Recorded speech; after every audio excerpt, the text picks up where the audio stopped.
Në episodin e 15 të sezonit 4 të podcast flasim, kam 4 të ftuar. 4 të ftuar të cilët deri përpara pak muajsh nuk jetonin në Shqipëri. Të gjithë ishin jashtë Shqipërisë. Dhe sot janë në Shqipëri dhe mbulojnë detyra goxha të rëndësishme, duke marrë përgjegjësi jo të vogla pas një eksperience që është njëra më interesante se tjetra në rrugët e botës. Dhe nga Blerina tek Erinda, tek Andi, tek Floriani kanë ardhur sot me ftesën time për të ndarë eksperiencën e tyre. Dhe nga ana tjetër mua më duk arsyeshme, më duk interesante që publiku, ata që na ndjekin, të shohin se cilët janë disa nga njerëzit që nuk bëjnë buj, nuk dalin në televizor. Mbase tani që dolëm këtu me mua do jenë detyruar të përballojnë edhe ca nga ato shigjetat komplet pa merituara që shkrehen ndaj çdo kujt këtu, por që punojnë pa u ndjerë dhe me shumë efikasitet në shërbim të shtetit shqiptar. Erinda është më e sapo ardhura, nuk ka filluar ende plotësisht të marrë ngarkesën këtu, por Erinda dhe Andi janë të dy që janë qasur Shqipërisë përmes platformës deputeti që duan.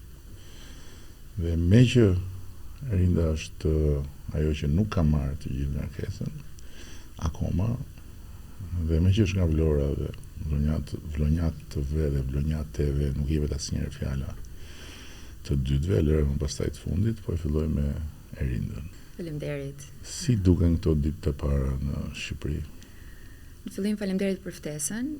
Vjen me një përgjegjësi për çfarë do të them sot. Ditët e para në Shqipëri duken sikur kam qenë këtu, sikur nuk kam ikur asnjëherë, të them drejtën. Jam shumë komode. Jam mirë mes njerëzve që më suportojnë, mes njerëzve që vetëm doan të më ndihmojnë. Me gjumin nuk jam shumë mirë akoma, por pritshmëritë kam marrë pa pritshmëri në fakt, të drejtën. Dhe i kanë të kaluar imagjinatën time çfarë mund prisja këtu. Është dita e dytë. Okej. Kështu që është akoma shumë herët. Po. Ndërkohë që Blerina ka disa kohë më shumë se sa 2 ditë, po jo dhe shumë, 2 muaj. 2 muaj, po. 2 muaj. Dhe po fillojmë me pyetjen si të duken këto 2 muaj në Shqipëri. Pastaj do hyj tek pjesa kush jeni, çka keni bërë, po si duket në këto 2 muaj se ti vjen nga shumë vite jashtë. Unë nuk se ço pjesa e madhe vin punë studime një periudhë kthehen, unë kthehem pas gati 27 vitesh për të rrumbullaksuar. Një gjë që është e rëndësishme dhe dua ta përmend, unë nuk jam, dhe njerëzit ma pyesin këtë shpesh, ishte nostalgjia tani kur largohesh dhe je 8-9 vjeç, nuk ke nostalgji. Nuk kthehesh nga ndjenja e nostalgjisë, kthehesh nga ndjenja e përgjegjësisë që ke për vendin tonë.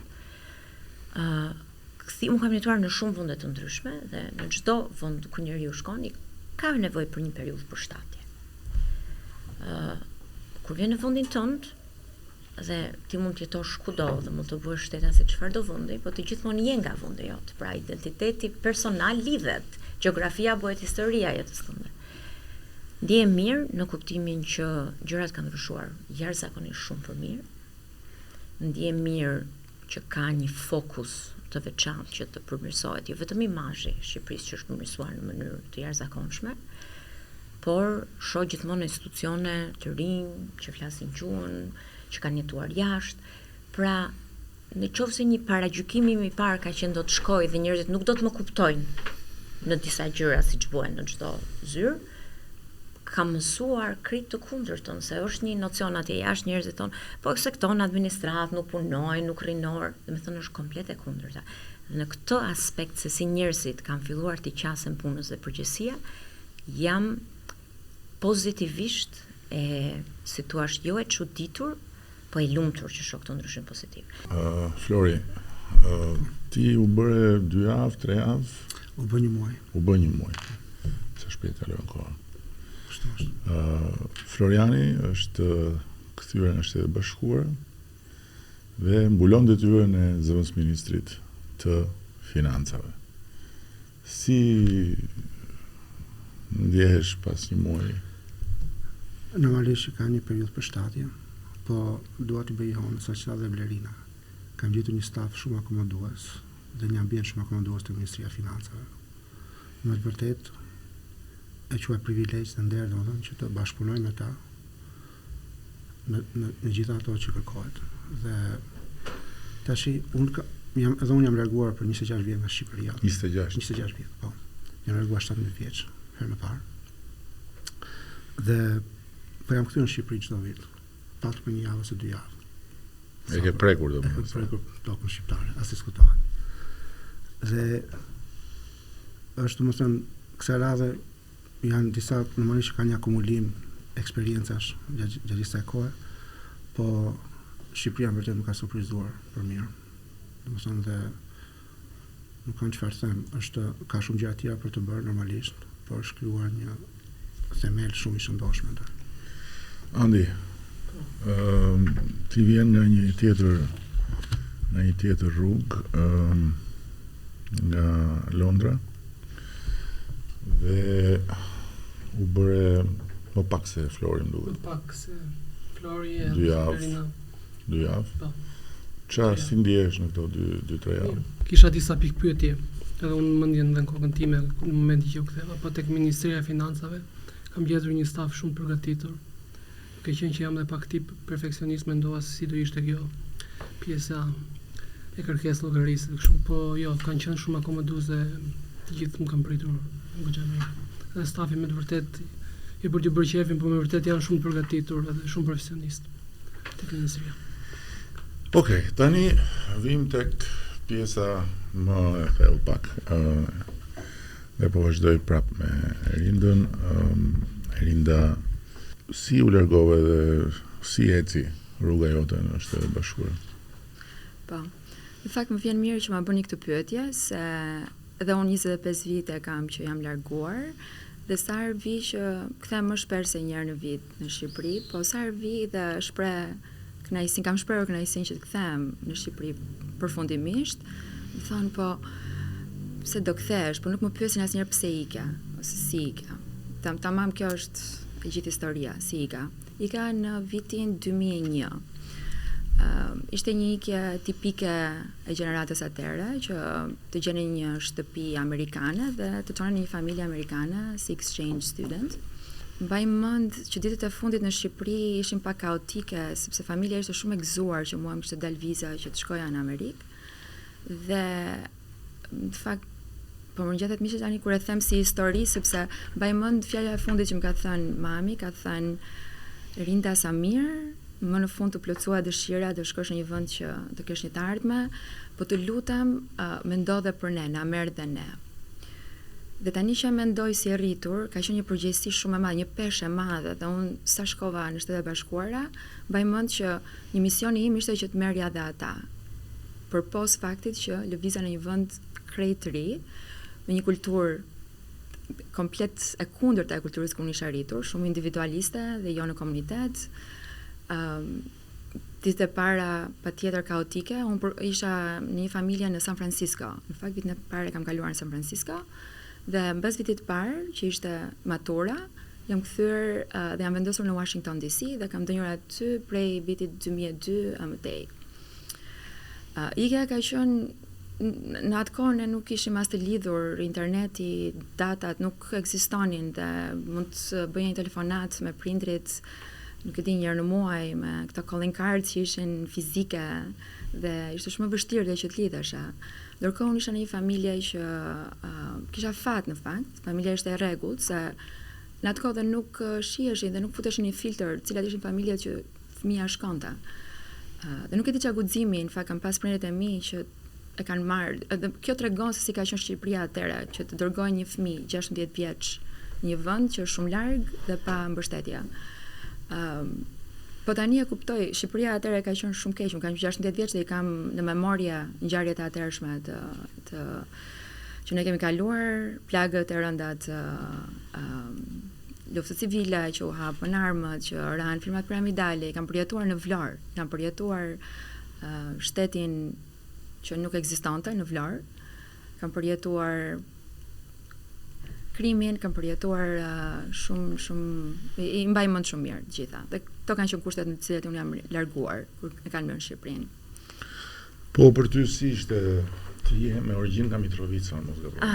Familja ime ka një origjinë të largët nga Kosova. Unë kam jetuar disa vite në Mitrovica sepse i mat punonte për misionet ndërkombëtare atje, do të thonë si ekip ndërkombëtar, po nuk kam origjinë specifike. Ti ke lindur në Mitrovica? Jo, unë kam lindur në Rrëshen.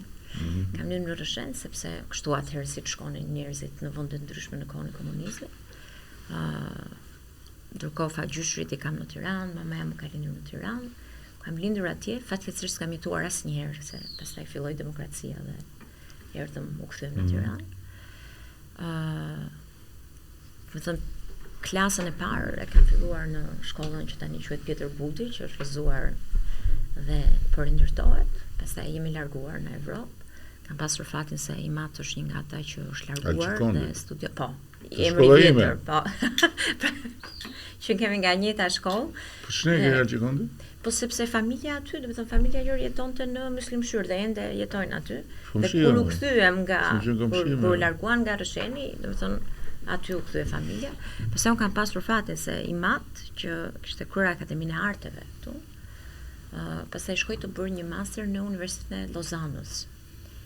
Dhe punoj për shumë vite, restauroj kisha, gjëra, ende ka komuniteti atje që i kam mbledhur vendet ku ka punuar. Pastaj shkova në Itali për studime, shkova në Genova, përfundova studimet juridike, u specializova në taksa dhe tatime, për edhe një praktik atje. Në ndërkohë kisha takuar atë që sot është tip shoq, dhe ai kishte një karrierë, ishte në Londër, pastaj kosovar 100%. Po. Nga Gjakova. Po. Ishte në Londër, edhe pastaj punonte për Fondin Monetar, pastaj pati një ofertë që t'i bashkoi qeverisë e Emirateve Arabe. Po ndërkohë në Itali, punove te Leonardo. Në Itali, po. Por isha e specializuar në një fushë taksa dhe tatime në shtetin ku nuk duhen taksa dhe tatimet, ku s'ka, pra nuk mund të aplikoj asnjë nga aftësitë e mësuara. Pastaj përmes Leonardos, që është kompania e tretë e mbrojtjes në Evropë. Mos e thëjtë në shtetin ku nuk duhen taksa dhe tatimet. Ku nuk i duan shumë. Po, sepse ku nuk i duan shumë se kanë resurse të tjera që ne nuk i kemi, se shteti do mbulu. Shikoj, un kam studiuar taksa dhe besoj fort politikat fiskale, dhe bashkëshortin e kam fiskalist, kështu. Pastaj përmes Leonardos, ata vendosën të hapin zyrën rajonale për lindjen e mesme. Në ato vite nga 2012 deri të pak 2022, lindja mesme ka qenë tregu i parë për shitjet e produkteve të mbrojtjes. Shkova në Abu Dhabi, qëndrova me Leonardon 7 vite, detyrimi kryesor ka qenë kryenegociatore për lindjen e mesme, për shitjet, për bashkëpunimet e ndryshme, JV-e të tjerë. Në të njëjtën kohë që unë isha atje pas 7 vitesh, Emiratet po përpiqeshin të ndërtonin një industri të vetën indigjene, një industri të mbrojtjes dhe të aviacionit. Sepse blenin dhe kishin nevojë që të bënin diçka në vendin e tyre.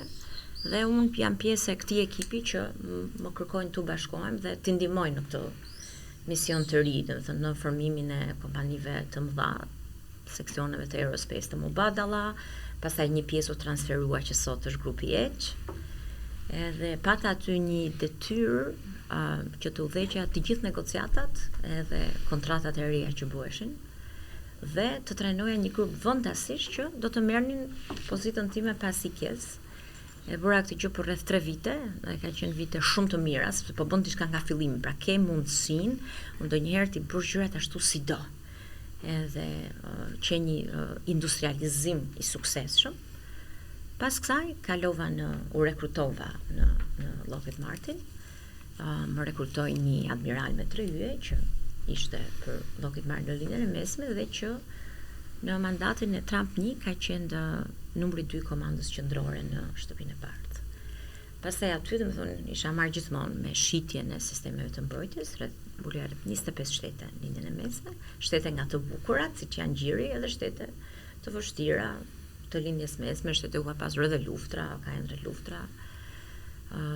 Në Lockheed Martin u promovova në vitin e parë, sepse qefati im që se amerikanët janë gjithmonë me targete financiare, i dyfishova targetet dhe u promovova si ekzekutive për të gjithë lindjen e mesme për 25 shtete. Kjo që një eksperiencë shumë e rëndësishme, tmerrsisht dinamike. Do të thënë një eksperiencë ku ti jeton me valixhe në dorë, jeta jote është një valixhe, ti je gjithmonë në udhtim, nuk je asnjëherë në shtëpinë tënde. Dhe pikërisht në këtë eksperiencë në 2020 në dhjetor të 22-s, ndërsa isha në DC, se pjesë të madhe të kohës kur bën shitje të produkteve të tilla bëhen përmes shtetit, pra kërkon pjesë të harxhosh kohë me administratën, me Pentagonin, me kongresmen që do t'i bindësh për ta aprovuar për dëndime. Dhe një ditë vrapoja shkallëve të një objekti qeveritar dhe isha pothuajse 3-4 ditë para lindjes. Edhe në atë kohë po ndiqja një fushat për një nga shtetet e lindjes së mesme që kërkonte një skuadron F-16-ash, por nuk i kishte mjetet financiare, pra ishte si dy fishë dhe do të kërkojë ndihmë që Amerika ta provonte rreth 1 miliard, edhe në njëjtën kohë do të siguroheshe që klienti po merr atë që kërkon. Në këto shkallë kështu, mes një grupi hasem me General Petraeus. Edhe më afrohet dhe më thotë, dhe se kisha takuar më parë, dhe më thotë, ti që vrapon kështu, andi, do të thënë, gati po lind këtu. Edhe më thotë, po ti s'më dukesh mua, se unë atë kohë për një nga këto shtetë, dhe ti nuk më dukesh mua nga ky shtet, nuk po përmend shtetin tani.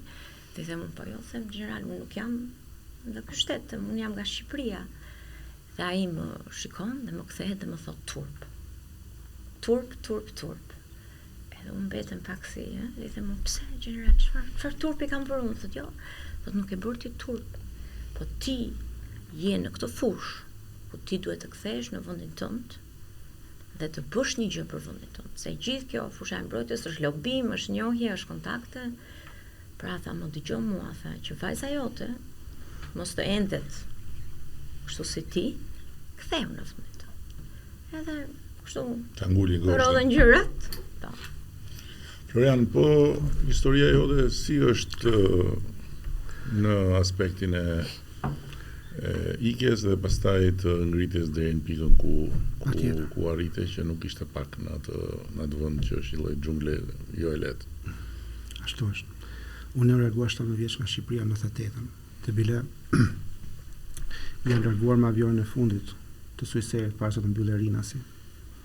Më thanë që me shumë fat merr avionin dhe largohu. Sepse edhe unë kisha fituar një bursë të plot për Kolegjin e Botës së Bashkuar në Vancouver, Kanada. Kam pasur një student shumë i dalluar të Sami Frashim përpara, për 2 vite të kësaj mio. Dhe mbajmend jam larguar, ka qenë mund ta them domethënë një mjegullnare vërtet. Sepse kam ndrruar 4 avion për të arritur deri në Victoria, në British Columbia. Po dhe atje kam gjetur një mjedis shumë të mirë, shumë i pritë, sepse ai kolegj është një lloj eksperimenti shoqëror, domethënë, pak idealist. Vinë 200 studentë nga gjithë bota, ekselent, nga 80 komësi të ndryshme, diçka e tillë. Pas 2 vjetësh atje, kam vazhduar studimin për ekonomik dhe matematik në Simon Fraser University në Vancouver, dhe atje kam qenë në bursë plot. Mbarova studimet atje dhe isha pak në dyshim se ndelen sepse unë jam dhe pak poet nga natyra dhe kisha një profesor atje që është member of Royal Canadian Society dhe më tha vazhdo për letërsi, pse do të vazhdo për matematikë.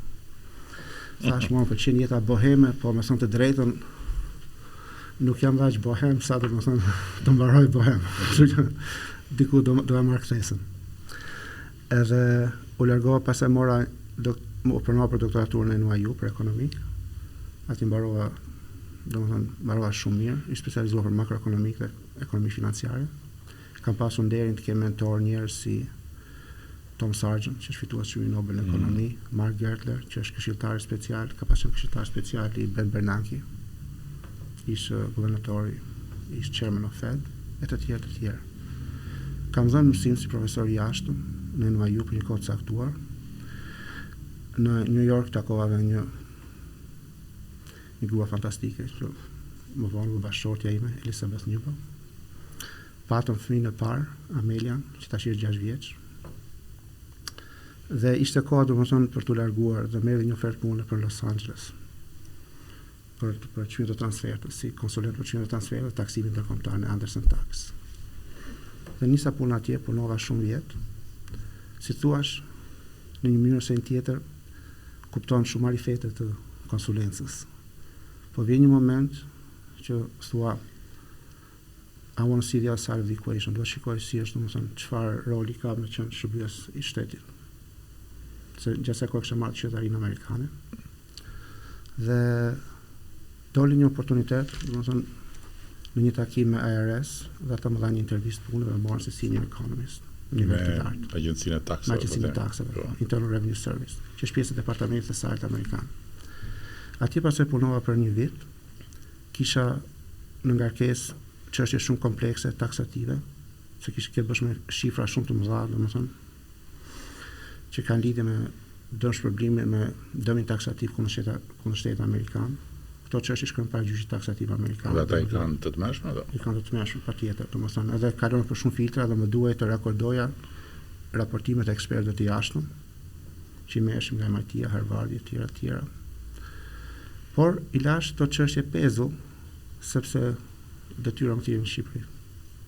Që ndjejmë domethënë, unë jam pak idealist në natyrë. Çfarë ishte gjëja që triggeri atë? The trigger, do të thënë sinqerisht, është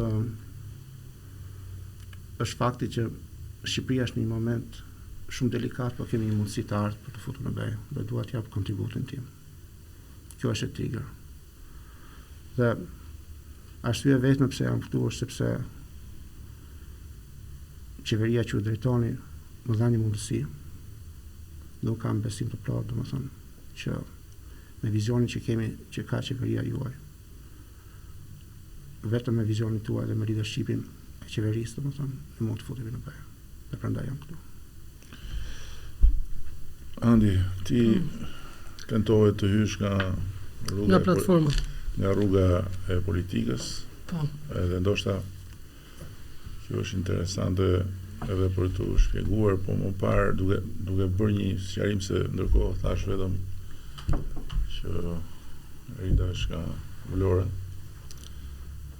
Edhe unë jam me origjinë nga Vlora nga Imat. Ndërkohë që ti je nga Lezhë, mos gabojmë, ke Nëna lindur nga Lezhë. Lezhë, kam lindur në Lezhë, nëna është nga Lezhë, baba nga Berati. Je kombinacion. Unë jam kështu gjithë shqiptare. Gjitha. Po, dhe ndërkohë ti je me origjinë nga Vlora, po në lindur në Fier. Lindur rritur në Fier. Moshë 17 vjeçar. Je nga kryeqyteti socialistëve, siç i thonë. Po, nga qyteti i ëndrrave dhe qarku i ëndrrave. Kështu i themi. Unë jam larguar në moshën 17 vjeçare. Kam vazhduar një pjesë të gjimnazit në Londër. Isha student ekselent në atë kohë dhe ishte kjo dëshira dhe ëndra gjithmonë për të vazhduar studimet në Britani. Kisha një, nuk e di, isha shumë i apasionuar pas sistemit të edukimit në Britani, gjithë mënyrës se si bëhet edukimi aty, po gjithmonë me përqasjen për të përfshirë në politikë. Pasi përfundova gjimnazin, vazhdova universitetin në Bristol dhe masterin në Londër për shkenca politike dhe marrëdhënie ndërkombëtare. Ky ka qenë fokusi kryesor. Kam bërë dhe lënë shtesë në fushën ekonomike dhe kështu pastaj u transferova në karrierë në shërbimet profesionale dhe bankare. Kam rreth 12 vite që punoj në fushën e shërbimeve financiare atje dhe së fundmi edhe në audit për rreth 7 vite. Përpara se të nisja punën në ministri isha menaxher auditimi tek Citibank në Londër, departamenti i thesareve dhe kapitaleve. Kështu që kur doli mundësia këtu, domethënë ishte edhe ideja, drejtori i përgjithshëm më bëri pyetjen pse po largohesh, sepse s'kisha shumë që isha ngritur dhe në detyrë. A ka të bëjë me diçka financiare që mund të të paguaj më shumë? I thash, nuk ka shpërblim financiar në botë që më bën të ndryshoj mendjen. Dua të kthehem dhe të jap kontributin tim. Kështu që është pjesërisht patjetër idealizëm, patriotizëm, por gjithashtu edhe privilegj dhe nder që të përfshihem dhe unë në grupin fantastik që kemi krijuar dhe të ndihmoj në afrimin e Shqipërisë drejt Bashkimit Evropian. Së shpejti. Nga ti vazhdove studimet administrim biznesin, mos gabon. Po, sakt. Unë ju futa botës së biznesit, duke qenë në Washington DC, isha rrethuar nga politikan, nga ligjvënës, po në fakt bota e biznesit më interesonte, ishte shumë atraktive dhe kisha një kuriozitet të pamatshëm atëherë. Kur më pyesin njerëzit çfarë profesioni ke, u them vi pak nga ardhmja, sepse jemi gjithmonë duke bërë praktika të reja, duke ndihmuar njerëzit në mënyra jo sistematike që ne mund të kemi programe në mendjen tonë. Tani punoj për Uber Technologies, kam punuar gjithmonë në Big Tech. Jam eksperte e kontratave publiko-private dhe gjithmonë kam prezantuar pjesën private, jo publike. Klientët kanë qenë gjithmonë qeveritë. Qeveria federale, qeveria vendore, njerëzit që unë ndihmoj tani janë të moshuarit, qytetarë me aftësi të kufizuara dhe studentët në transport. Makinat fluturuese nuk i kemi shpikur akoma, po jemi tek makinat pa shofer. Dhe nuk e di nëse mund ta imagjinoni dot një student që dhe punon, bën një master, del nga puna, do të shkojë në shkollë, në leksion, hipën një taksi pa shofer dhe në të njëjtën kohë që është në taksi porosi darkën për familjen që t'i dërgohet dhe në të njëjtën kohë aplikacioni i thot tarifa juaj e ul sepse keni edhe një student tjetër që do t'ju bashkohet këtij udhëtimi që të shkoni të njëjtën leksion bashk. Vjen një student tjetër dhe i çon në leksion po atë ditë. Kjo ardhmë është këtu në fakt për ne dhe unë e jetoj këtë, e kam jetuar deri 2 ditë më parë se të kthesha në Shqipëri në fakt. Është vërtet do në prekse kjo e gjitha edhe unë prandaj doja që edhe t'ju bëja bashkë dhe të ndaja këtë edhe me njerëzit sepse ajo që tha Blerina është dhe patjetër dhe ju e keni dëgjuar pafund. Është një refren i përsëritur në pafundësi që administrata hajdutët, gjithë. Ndërkohë që pa diskutim që administrata ka hijet e veta, nuk diskutohet se nuk do ishte komplet e pandershme që ne ta fshinim këtë, por unë vetë personalisht kam pasur më shumë stres nga hijet e administratës se sa kam pasur mjaftueshëm motivim për t'i dalë për zot.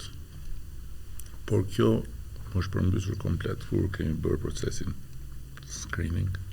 Edhe të gjithë bashkëpunëtorët e din shumë mirë, din ata që merren me procesin e integrimit, e din ata që kanë qenë pjesë e bisedave për përbarimin në rrugën e BE-s, që thosha e kam darë dhe me ta, po me vete e kam pas vazhdimisht si dorësh që ç'a do ndodhi në orën e të vërtetës.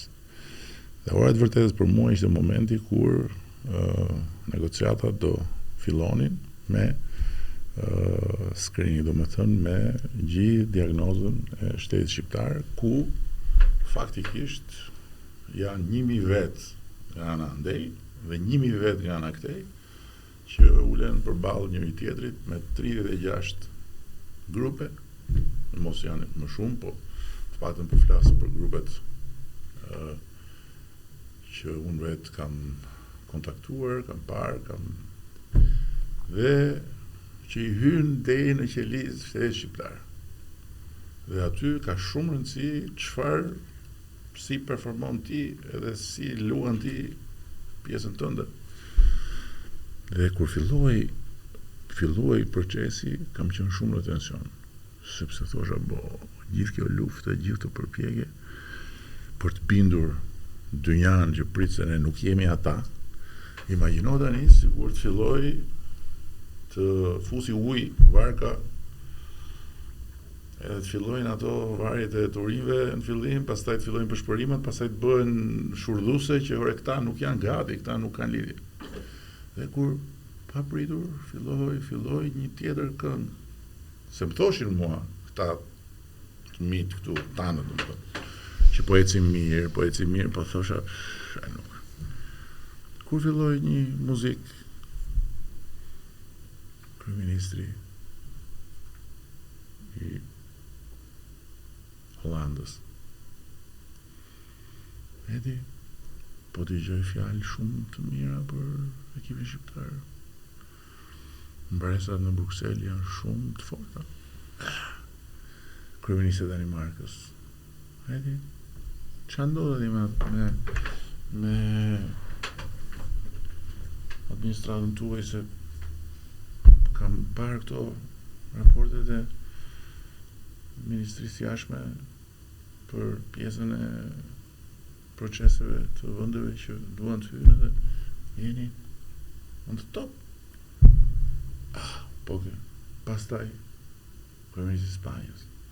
Pastaj kur procesi hyri më thellë, aty pastaj fillon ta thonin qartësisht ata që është një surprizë. Shqipëria është një surprizë, administrata shumë e përgatitur, njerëzit shumë të serioz, ata negociatorët on the point, një vend perëndimor, domethënë kjo gjëja më ka dhënë shumë krenari. Me që mëra fjala tek negociatat, unë jam negociator te kapitulli 32. Piri tani. Po është një nga kapitujt që hapet më shpejt, po mbyllet në fund, edhe kemi diku te 4 drejtoritë Ministrisë Financave, kemi gjithashtu KLSH-n dhe Bankën e Shqipërisë përfshirë në gjithë këtë proces. Dhe me them me përgjegjësi të plot që tek ai kapitull që unë jam negociator kemi ecur goxha mirë. Unë tani erdha, domethënë ishin, siç u thash, këto pikë pyetje që ku jemi, si po ecim. Me vërtet është bërë një punë shumë e mirë. Normalisht kemi gjëra ende për të arritur dhe kështu, por që si kapitull ka ecur. Unë shtoj diçka, unë është dita e dytë dhe jo vetëm që si jemi ata, por prandaj jam kthyer, sepse janë këto histori që duan thënë. Janë këto histori që duan bërë faktor. Dhe kjo është pikërisht arsyeja pse unë jam kthyer këtu. Nuk kam pasur një moment katarsis apo një pikë në jetë që më ka thënë, "Ok, Erinda, kjo është dita që ti ke marrë vendimin." Kanë qenë pikërisht këto histori të vogla që dëgjoj tek këtu, që përjetoj kur jam këtu, dhe këto duan hulumtuar dhe thënë. Gjëja që më bëri mua përshtypje, Erinda ishte tek deputeti që duam, bëri gjithë ato proceset. Edhe në fund nuk e pa veten në atë listën. Edhe më bëri shumë përshtypje, më shkriti mesazh. Përtej fakti që shpresoja të isha, nuk jam. Ajo që mua më intereson më shumë është që të kuptoj se çfarë do të bëj unë që të përmirësohem, sepse unë e kam darë mendjen që unë dua kthehem në Shqipëri. Dhe ishte për mua një sinjal i rëndësishëm, sepse unë mendoj që një nga pikat e dobta që kemi ne si millet është që ne kemi shumë të vështirë t'i vëmë emrin gjërave kur gjërat nuk na pëlqejnë, nuk na vijnë përshtat më saktë. Kemi shumë të vështirë t'i vëmë emrin. Gjithmonë do gjejmë emra të tjerë. Dhe në përpjekjen për të gjetur emra të tjerë, patjetër që kur vjen fjala për diçka që ne kemi pritur dhe nuk na ka ndodhur, patjetër që është dikush që na ka ngrënë hak. Në mos janë disa, në mos është i gjithë shteti, në mos qofte gjithë bota. Dhe ai kuantumi i instiktit ose ai instikti i shkuarjes përpara, i njeriu që e ka vendosur që të shkojë përpara, është pikërisht kur pavarësisht se rrezohet ose se nuk i përmbush një pritshmëri. Nuk i gjen një emër tjetër, po thot, okay, let's move on, unë do vazhdoj përpara. Edhe me sa e kam dëgjuar dhe historinë tënde është e ngjashme para shumë. Në fakt unë kam kaluar disa intervista dhe të fundit e pata me ministrin e financave, cilin dua ta falenderoj për besimin. Dhe kjo që thoni ju, e kisha ndarë në mendjen që në një mënyrë po një tjetër doja të përfshihesha. Dhe kur më erdhi mundësia që të kisha edhe këtë intervistë, ndodhet bëra më të mirë dhe ja ku jam sot. Dhe përveç kësaj se nuk e përmenda, jo se, por normalisht për një shqiptar tipik që punon në Citibank, donte të bëj deputet. Nuk u bë. Tani ti thuaj, pardon, si reagoj?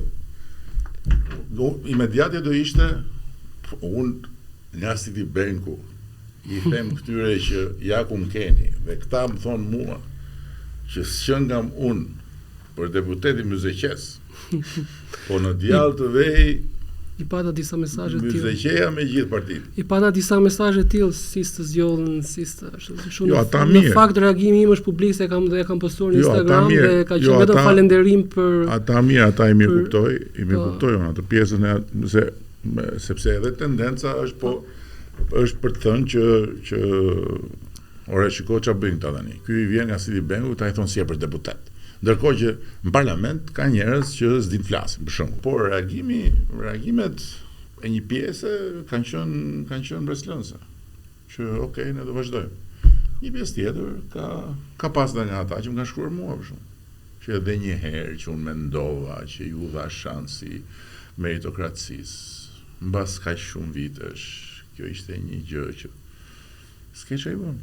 Dhe në fund fare unë për ato jam i sigurt që ai s'është për luftrat me balë. Ti edhe mundet ta përballosh. Po nuk është e thënë që një zgjedhje e tillë është objektive 100%. Mund të bile kanë fejlur universitetet më të mëdha kur kanë ngelur ose kanë përzënë njerëz që pastaj kanë dalë gjeni apo. S'është e thënë kjo është subjektive. Njeriu nga çdo proces mëson edhe të paktën e kam diçka që duhet të jesh mirënjohës gjithsesi dhe për procesin dhe për rrugën. Jo gjithmonë ja del të jesh i suksesshëm, por ka gjithmonë një herë të dytë, të tretë. Duhet të provosh. Nëse je i bindur të shkosh diçka deri në fund, nuk duhet të heqësh dorë. Kjo është ajo që mendoj. Unë besoj në gjë tjetër në fakt. Çështja puna me mirënjohjes është e diskutueshme, unë kam ca idera të tjera për mirënjohjen kur vjen puna tek fusha e betejës, po unë besoj që shprehja jo çdo gjë e keqe vjen për keq. Është një mënyrë popullore për të thënë që ne nuk jemi në gjendje ta kuptojmë menjëherë se ajo gjë që na ndodh dhe që ne me njëherë e quajmë një gjë të pa përshtatshme, të pa kënaqshme, të keqe. Është vërtet e tillë për ne. Edhe një nga shembujt më spektakolar të kësaj është historia Steve Jobsit dhe është fjalimi i tij i famshëm kur ai tregon se si të gjitha momentet kur atë ditë që gjëja ka ndodhur dukeshin sigurishin rënim, në fakt quan aty ku ai vaj. Po mos kishte ndodhur kjo, unë s'do bëja këtë. Po mos kisha bërë këtë, unë s'do dilja këtu. Dola këtu, më ndodhi kjo. Po mos kishte ndodhur kjo, unë nuk do mendoja këtë, dhe po mos mendoja këtë, unë nuk do shkoja më tutje. Për pjesën e Steve Jobsit, në fakt në Big Tech në kështu operojmë. Kemi sinjale që diçka mund të lindi dhe nuk e dim çfarë ndërtojmë. Nisemi të ndërtojmë një avion, por mund të na dalë anije. Po ne luftojmë pikërisht siç tha Blerina për rezultatet. Do thënë, luftojmë për rezultatet dhe rezultatet na çojnë aty ku do ndërtojmë. Po pikërisht këto gjëra që nuk kanë përfundimin siç ne i prisnim, është status quo gjithmonë në teknologji. Në qoftë se mund të ndërhyj për diçka. Matematika duhet ketë. Jo, do kalojmë astrofizik në fakt. Mirë, dakor, por domun duhet kesh ti përgjigje për këto. Shiko, ne domethënë normalisht koha ndryshon në një planet, po planeti ka një trajektore të caktuar, në një konstelacion të caktuar etj. Për shembull, hëna gjysmë e saj nuk e tregon kurrë sa do të mundohemi ne ta shkojmë nga toka për shembull. Ku dua të dalë me këtë është që disa gjëra kanë shtratin e vetë kohor që realizon me kalimin e kohës. Dhe të tjera mund të bësh shumë forecasts, mund të bësh shumë pritshmëri, domethënë parashikime, modelime financiare, modelime ku ta diun domethënë, por disa gjëra nuk lëvizën se janë të shkruara. Dhe këtu ka dalë domethënë, edhe është po ja them troç, mua më bëj shumë përshtypje një dëgjova fjalimin tuaj të shtunën. Ju thatë një shprehje të një profeti hebrej, Izaja 52:7. Për personin që si e lajm të mirë. Ishte për mua domethënë që diçka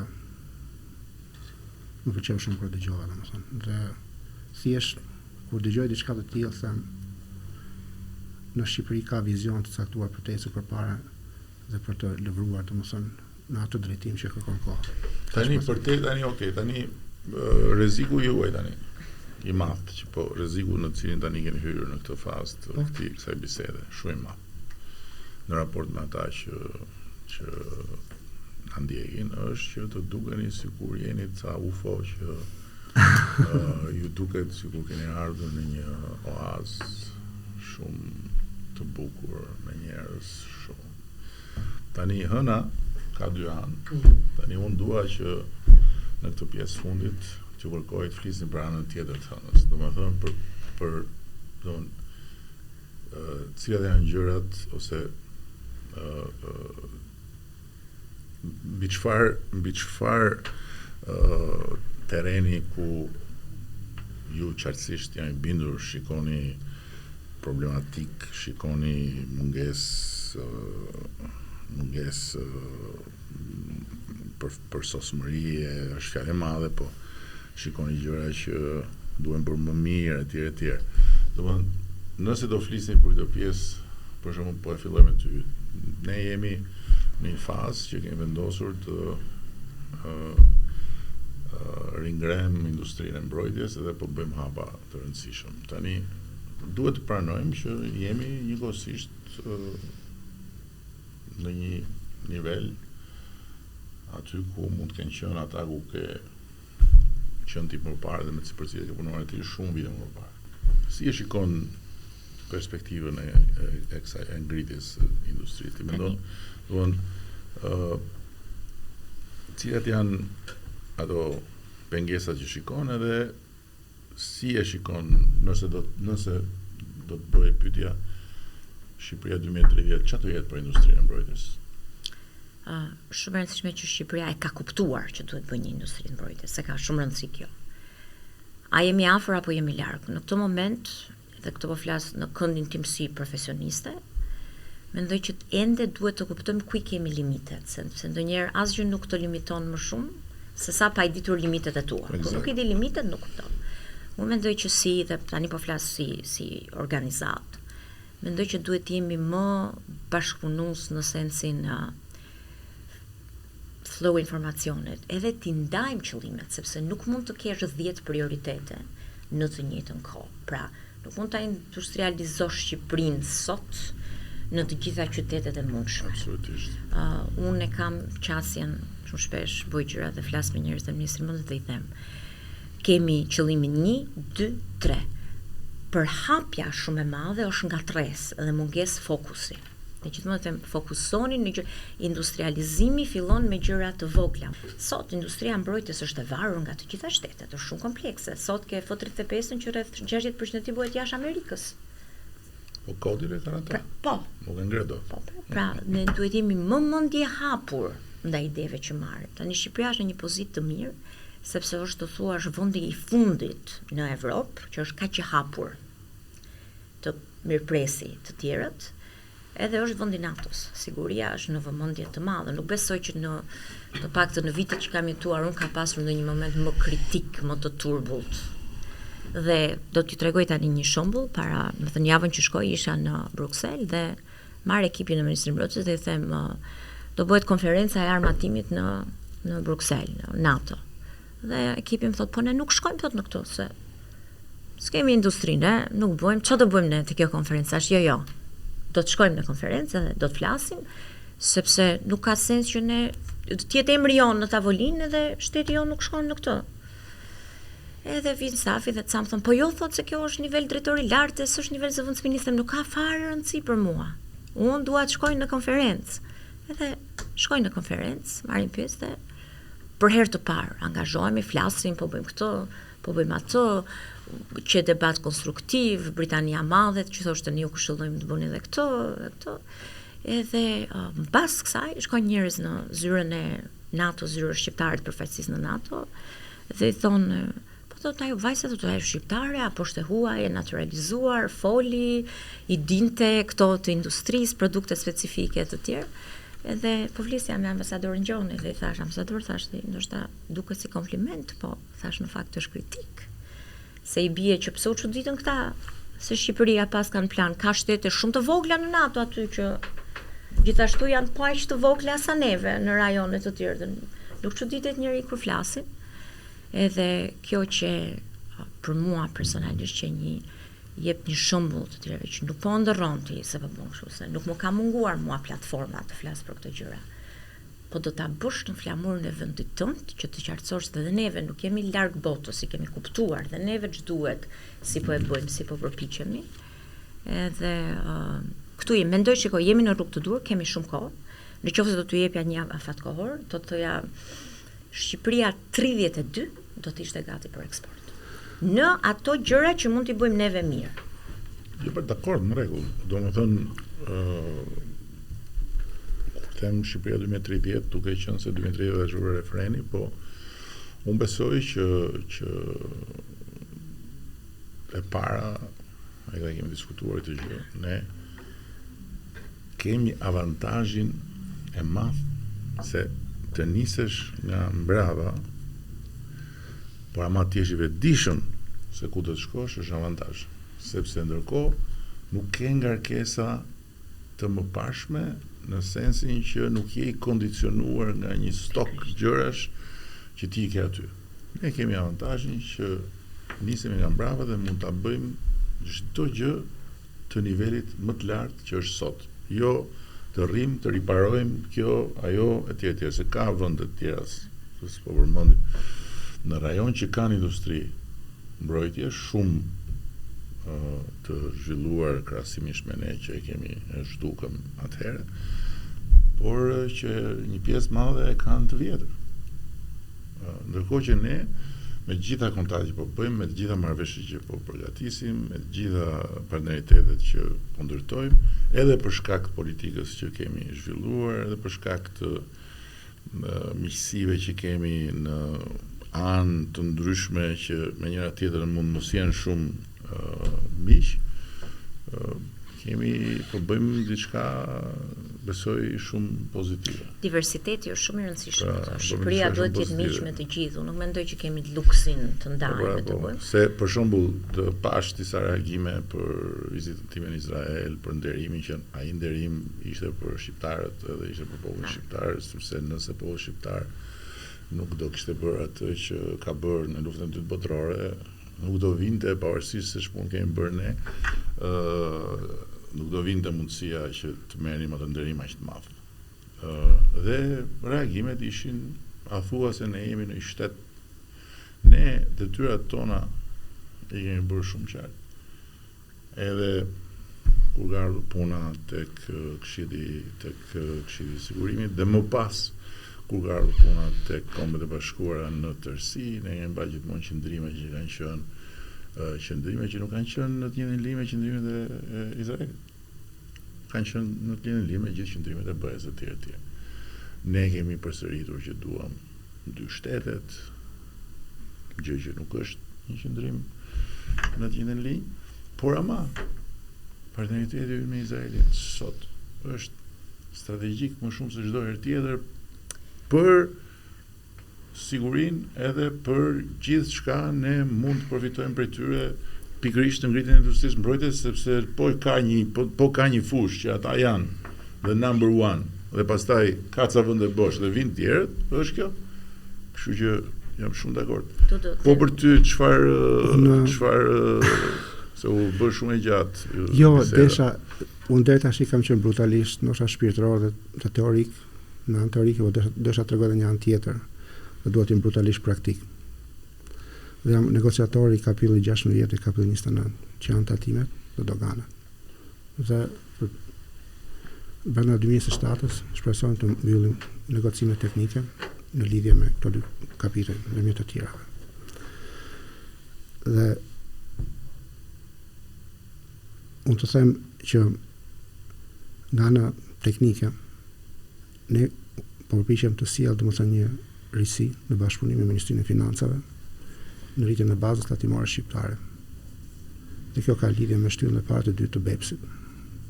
Është një iniciativë nga G20 dhe OECD-ja për të krijuar dhe për të riqarkulluar të ardhurat tatimore, sidomos të korporatave të fuqishme botërore, në vende që kanë juridiksione që kanë kapacitet të limituara si Shqipëria. Dhe kjo, pavarësisht ato që ne kemi në terren, ne mund të sillim një të ardhmë shtesë, domethënë mjaft konsiderueshme nëse e lozim terrenin dhe ne si duhet, dhe sillim ekspertizën e duhur. Në fakt unë duhet prek një aspekt tjetër, me që pyetet. Kur kam bërë videon te platforma, e kam mbyllur në fund me një shprehje të Konicës që thotë ndryshimet e mëdha politike kanë gjithmonë për bazë elitën intelektuale brenda vendit dhe diasporën. Me çfarë duhet të them me këtë është që besoj që duhet e para një herë me elitën intelektuale që kemi këtu të mundohemi, se vërtet siç u thashë Ministria e Financave vërtet janë goxha profesionistë, mundohemi t'i mbajmë dhe gjithashtu diasporën të vazhdojmë, shpresoj që shembulli jon sot të ndikojë sadopak dhe të mundohemi të sjellim dhe akoma më shumë prurje, domethënë trurin nga diaspora këtu. Në diskutime që kam me miq, një gjë që ju them të paktën është kjo, edhe nëse nuk e mendoni për arsye të ndryshme veten tuaj në Shqipëri, të paktën tani që është momenti i antarësimit të Bashkimit Evropian, të paktën hajdeni dhe jepni kontributin tani deri në 2030. Në momentin që pastaj jemi antar Bashkimit Evropian, okay, secili mund të marrë dhe të ketë rrugën e vet. Se pikërisht kjo ishte edhe një nga ato arsyet kryesore që unë vendosa tani. Pikpyetja e më e madhe që kisha ishte a është vërtet që mund të arrijmë 2030-ën? Edhe çdo ditë filloj ta besoj më shumë për faktin sepse shikoj dhe planet që kemi, domethënë me kryenegociatorën janë goxha të qarta dhe planet. 2027-ën duhet mbyllur negociatat, 2028-ën duhet të firmosim traktatin, 2029-ën të ratifikohet dhe 2030-ën të jemi antar. Domethënë ka një plan veprimi, nuk është se është wishful thinking me ta. Po.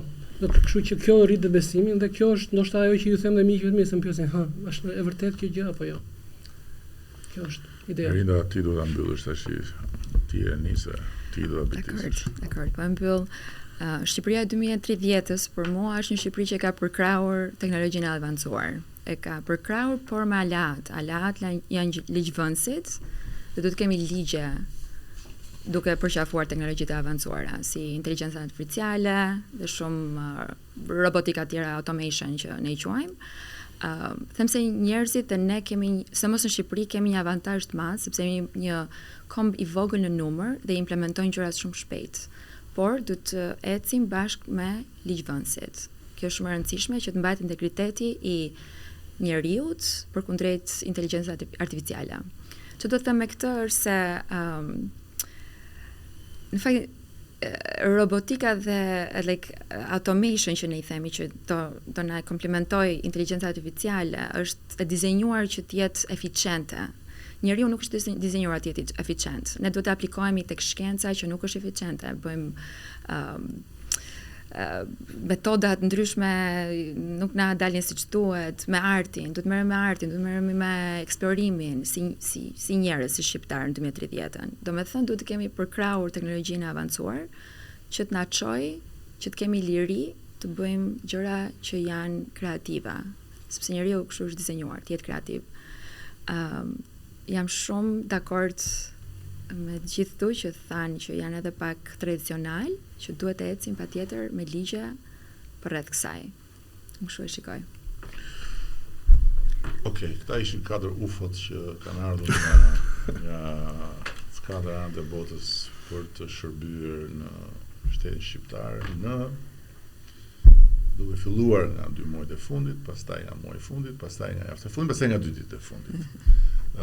Janë njerëz me vizion, janë njerëz me shumë shkollë, njerëz me shumë eksperiencë jetë. Janë idealist, por jo naiv. Do t'ju duhet edhe ca kohë që të adaptohen plotësisht me realitetin dhe unë uroj, shpresoj, besoj dhe do bëj çmos t'i ndihmoj që realiteti të bëhet si këta dhe jo këta si realiteti.